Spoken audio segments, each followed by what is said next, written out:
From the moment we are born, we are drawn to animals. Like us, they embody the wonder of experience of life on Earth. We need only to look to children to see that it is in our very nature to be kind to animals. As a society, we cherish our pets and abhor cruelty. When we watch animals express joy, we share their joy. And when they feel pain, we wince at their suffering. By and large, we are compassionate people. Yet all around us, hidden from our view, is an animal welfare disaster of a magnitude this planet has never known. Most animals raised into human care today, millions upon millions, are living lives of abject misery in factory farms.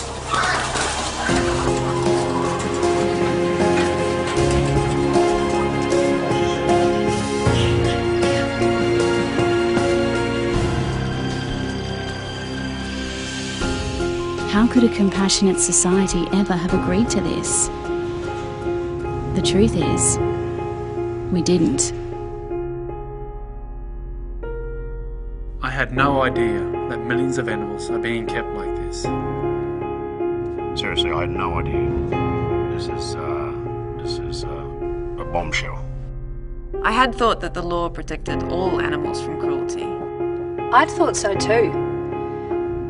But then I learned I was wrong. Many people assume that it was learning about Australia's live export trade that changed my career path from being a police officer to an animal advocate. But it was actually in discovering that the simple joys in life that we take for granted, freedom, sunshine, fresh air and exercise, had been denied to millions of living beings in human care, and that we had failed in our most basic ethical duty towards them, to provide them with a life worth living. I couldn't believe that I had lived 40 years of my life without knowing what was happening to these animals.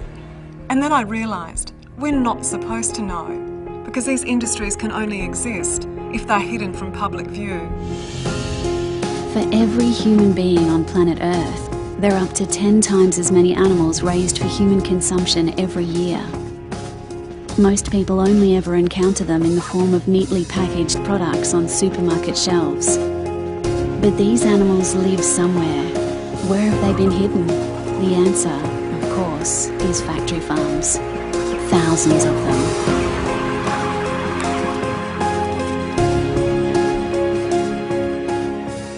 These are highly intelligent creatures who feel pain and who will respond to kindness and affection if given the chance. These animals are no different to our pets at home. I can't believe in this day and age millions of hens are still confined to cages with no quality of life whatsoever. I was shocked to learn that it's legal to keep mother pigs practically immobilised in factory farms. They can't even turn around. It's like waking up each day just to suffer. And then the first time that they ever get to see the outside world, the world that they were meant to live in, is the last day of their lives as they're trucked off to slaughter. Humanity has shown itself capable of such greatness. If you look back at what we as a species have achieved, it is phenomenal. But along the way, some of us have forgotten to treat those who share this world with us kindly. Over the past 50 years, the industrialisation of farming has led to millions of animals raised for food being treated as mere units in a production line. To make them fit into cruel and unnatural systems, factory farmers routinely cut bits and pieces off live baby animals without anaesthetic. Severely confined, all of their natural behaviours that bring joy and quality of life are denied. Producing factory-farmed animal products en masse has led to cheaper prices, increased demand, and more animal suffering. But consumers were never told that cheaper means crueler, and that animals have been paying a terrible price, that animals have, in fact, been brought into this world only to suffer. But the cost of factory farming extends far beyond animals. According to the UN, raising animals for food contributes more to climate change than all of the world's planes, trains and automobiles combined. Not to mention contributing to water pollution, species extinction and almost every other major environmental threat. The reality is, factory farms use more food than they produce, which leaves less food for everyone else.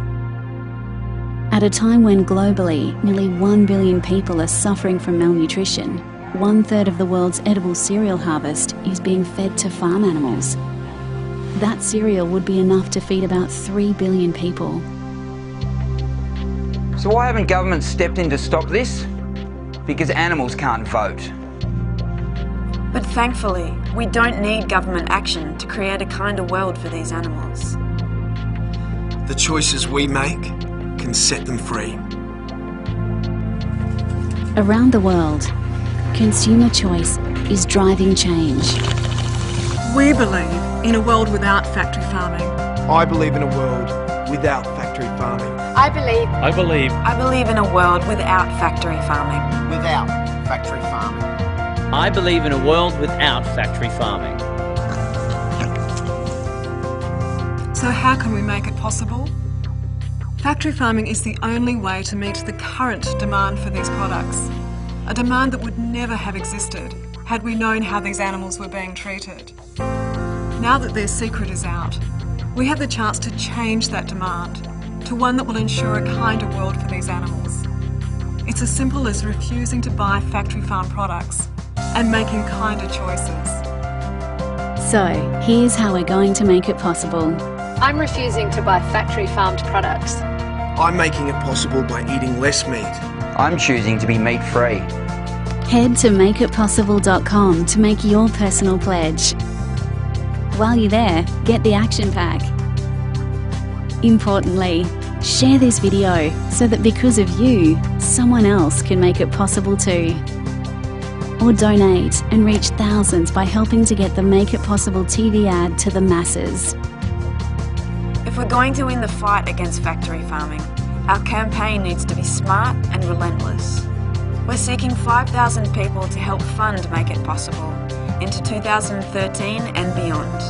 There are 5,000 of these little critters looking for a good home, and you can adopt one today by signing up online to the Make It Possible Fighting Fund. Except for this one, she's mine. The equation is simple.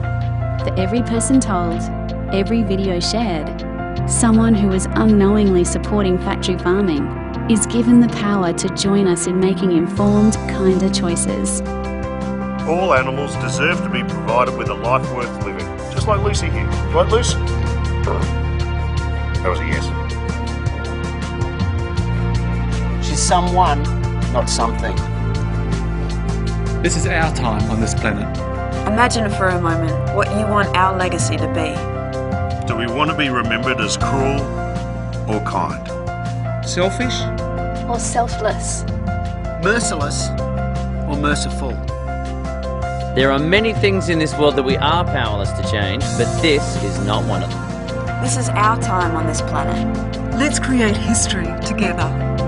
Make it possible. Make it possible. Make it possible. Make it possible. They need us now. Make the pledge at makeitpossible.com.